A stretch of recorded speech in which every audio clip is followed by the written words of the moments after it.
힐링 가족 여러분 안녕하세요. 이번 시간에는 내 몸에 독이 될 수도 있는 운동에 대해서 이야기해 볼까 합니다. 운동이 독이 된다고? 제가 항상 운동은 우리 건강에 좋다고 맨날 걸으라고 제가 수도 없이 말씀드렸었잖아요. 그래서 이번에는 이제 가을철에 운동에 주의해야 할 사항들에 대해서 몇 가지 말씀드리려고 해요.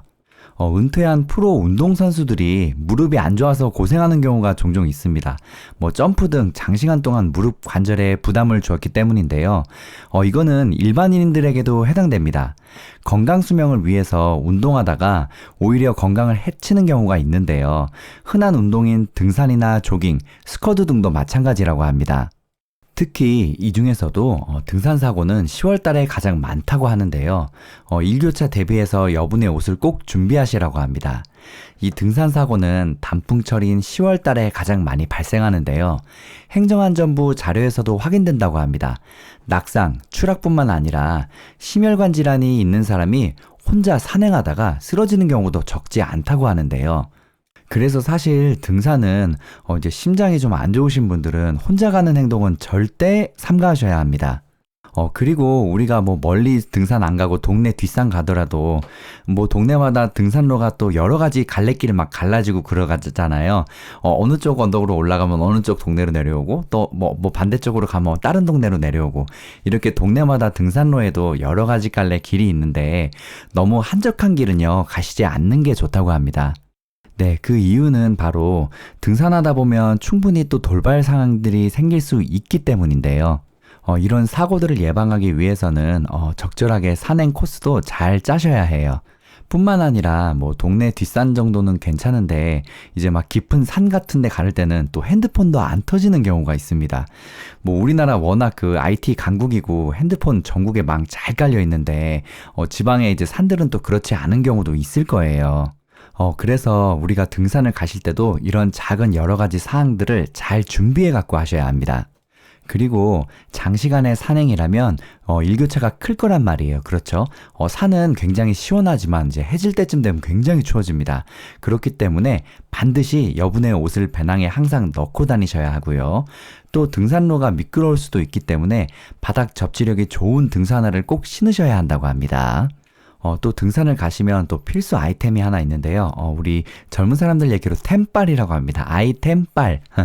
이 템빨이 스틱, 등산 스틱 있죠. 무릎 관절 조심하셔야 되기 때문에 중년이 되면 건물의 계단을 내려오는 것도 무릎에 부담이 될 수 있습니다. 그리고 저처럼 막 80kg가 넘어가는 사람들은요. 낮에 좀 돌아다니고 그러면 밤 되면 발목하고 무릎이 아파요. 제가 아무래도 이제 무게가 많이 나가고 또 뚱뚱하다 보니까 이 하중을 많이 이제 겪기 때문에 많이 다니다 보면 저녁 때 되면 무릎이나 발이 아프게 되는데요. 이렇게 그냥 출퇴근하고 동네 다니는 것도 다리가 이렇게 아픈데 하물며 가파른 산을 오래 내려가는데 양쪽에 스틱이 없으시다면 무릎 관절을 다치실 수도 있다고 합니다. 이 스틱 써보신 분들은 아실 거예요. 정말 무릎 안 아프고 딱 하중을 양쪽으로 양팔로 나눌 수 있어서 굉장히 좋은데요. 특히 내리막길에서 무릎이 가해지는 하중을 최소화해야 노화가 시작된 관절을 보호할 수 있다고 합니다. 평소에 동네에서 계단을 내려오실 때 무릎에 조금이라도 이상을 느끼신다면 등산을 자제하시는 게 좋다고 합니다. 이런 말이 있대요. 산에서는 겸손해야 한다. 그리고 자신의 체력을 넘는 무리한 산행은 사고 위험이 높다고 합니다. 그래서 이렇게 등산을 다니실 때도 이런 작은 것들 하나하나를 잘 기억하고 등산을 준비하시기 바랍니다. 다음은 스쿼드 이야기인데요. 스쿼드를 우습게 봤다가 자세가 잘못되면 오히려 무릎 부상을 당할 수 있다고 합니다. 스쿼드는 하체 근력 강화에 좋지만 자세가 잘못되면 무릎을 다칠 수도 있다고 하는데요. 먼저 발 위치가 가장 중요하다고 합니다. 양 발을 어깨 너비보다 약간 넓게 벌리고 발끝이 10도 정도 바깥으로 향하게 선다고 합니다. 그 다음에 스쿼트의 흔한 부작용은 발의 변형과 무릎 붕괴라고 하는데요. 이는 골반 주변의 근육인 둔근이 약해져서 생긴다고 합니다. 여러분이 스쿼트, 기마 자세로 앉았다 일어났다 하는 거죠. 별거 아닌 것 같은데요. 수십 번 하면 무릎 아프고 허리 아프고 머리도 핑 돕니다. 방금 저처럼 이런 증상이 있으시다면 평소에 운동을 많이 하지 않으셨거나 아니면 몸이 많이 이제 체중이 좀 뚱뚱한 편이시라서 그런 거예요. 특히 이 스쿼트는 척추와 등뼈에도 큰 부담이 가는 운동이라고 하는데요. 제대로 된 자세를 취하지 않으면 또 척추가 다칠 수도 있다고 합니다. 또한 양다리의 균형 맞추기도 참 중요하다고 하는데요. 예를 들어서 스쿼트 후에 무릎 통증이 지속된다면 전문가나 운동을 즐기는 지인들에게 자세 교정을 꼭 받으시라고 합니다.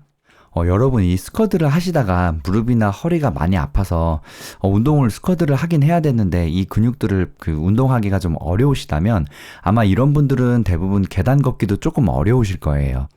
이렇게 이런 운동들이 어려우실 때 정말 쉽게 할 수 있는 운동이 하나 있습니다. 뭐냐면 바로 걷기인데요, 여러분.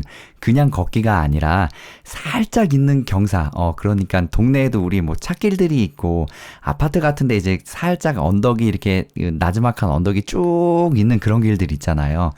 이 얕은 언덕들을 걷는 게 굉장히 건강에 좋습니다. 그리고 우리 2기 신도시, 1기 신도시에 있는 학교들 보면, 대부분 학교들이요, 언덕 끝에 있습니다. 중학교, 고등학교. 예를 들어서 뭐 저도 학교 이렇게, 고등학교 때 다녔을 때 저희 학교 진짜 언덕 끝에 있었는데, 야, 이 학교 한 2년 다면은 다 무달이 된다고 막 그랬었거든요. 그런 언덕들이 우리 스쿼트나 계단처럼 관절에 직접 무리가 가는 운동이 힘드신 분들은 이런 언덕들 살방살방 걷는 게 정말 건강에 도움됩니다. 특히 이 얕은 언덕들을 올라갈 때는 심혈관 질환 개선에도 정말 도움이 된다고 하는데요. 우리가 언덕으로 올라가면 평소에 그냥 평지를 걸을 때보다 심장을 펌프질을 더 많이 하기 때문에 심장 기능 개선에도 아주 좋다고 합니다. 다음은 자전거에 대한 이야기인데요. 요즘 자전거 타시는 분들 많으시죠? 자전거 타다가 넘어져서 10주 정도 입원하는 경우도 있다고 합니다. 또 조깅하다가 무릎 관절도 조심해야 한다고 하고요. 특히 여러분, 자전거를 탈 때도 요즘은 안전모를 꼭 쓰셔야 한다고 합니다. 자전거를 타다가 넘어져서 엉덩이뼈 부위가 부러져서 40대 나이에 무려 10주간이나 입원하신 분도 계시다고 하는데요. 특히 이분은 퇴원 후에도 걸음걸이가 부자연스러워져서 몇 개월 동안 재활치료까지 받으셔야 했다고 합니다. 여러분 요즘 공유 자전거, 공유 킥보드 많이 다니죠. 젊은 친구들이 되게 쌩쌩 위험하게 다니는데요. 저도 이 공유 킥보드하고 공유 자전거 타봤는데 생각보다 아무 데서나 타고 아무 데서나 내릴 수 있고 되게 편의성은 좋더라고요. 그런데 요즘 여러분 이거 단속합니다. 헬멧 안 쓰면요 경찰 아저씨한테 잡혀요. 그래서 벌금 냅니다. 이런 것들 타실 때 안전모 꼭 쓰셔야 합니다. 마지막으로 조깅에 관한 이야기인데요. 사실 조깅에 관한 이야기는 제가 너무 많이 말씀을 드려서 별로 말을 안 해도 될 것 같긴 하지만 발을 내디딜 때 상당한 하중이 무릎 관절에 전해지잖아요. 우리 30대라도 저처럼 젊은 사람도 무리하게 조깅을 하다가 무릎을 다쳐서 고생하시는 분들이 있다고 합니다. 항상 이런 작은 운동을 할 때에도 준비 운동을 꼭 하시고 마무리 운동을 꼭 하시고 그리고 물도 한 통 챙기시고 이렇게 기본적인 안전 수칙을 항상 머릿속에 잘 생각하고 준비하면서 운동을 하셔야 합니다. 지금까지 내 몸에 독이 되는 운동에 대해서 이야기해 봤는데요. 사실 여러분 이 독이 되는 것들은 별게 아니에요. 대부분 안전사고나 우리가 생각했던 별것 아닌 것들에 대해서 이제 사고나 이런 것들이 돌발 상황이 생기기 때문인데요. 또한 내 몸의 상태를 제대로 알지 못하고 운동을 할 때 오히려 그게 다치거나 안 좋아져서 독이 되어 돌아오는 경우가 이렇게 있습니다. 이렇게 항상 자기 자신을 잘 챙기고 잘 아셔야 운동을 했을 때 효과가 더 잘 될 수 있는 거죠. 힐링 가족 여러분, 항상 운동하실 때도 내 몸 잘 챙기시고 준비 운동도 잘 하시고 준비물 같은 것도 잘 챙기셔서 다치지 않고 항상 무사히 건강히 운동하시기 바랍니다. 힐링 가족 여러분, 사랑합니다.